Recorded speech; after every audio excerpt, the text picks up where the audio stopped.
gusto ko lang i-share ang naging experience ko sa isang money-making appy na na-try ko na mismo. Ayon sa appy, kapag natapos mo raw ang mga tasks, pwede ka nang mag-withdraw ng reward.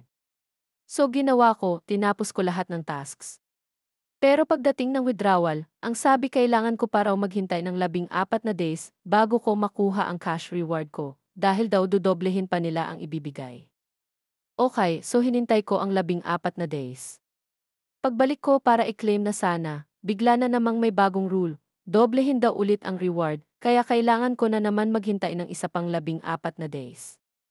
Ang masama pa, wala kang choice para i-cancel yung double reward at kunin na lang kung ano yung na-earn mo. So, obligado ka talagang maghintay. Para sa akin, hindi worth it ang appy na to. Sayang lang oras mo sa kakakomplete ng tasks, tapos parang pinapaasa ka lang sa reward. Kung gusto nyo pa ng honest reviews tungkol sa mga ganitong apps, follow nyo na lang ako. Salamat!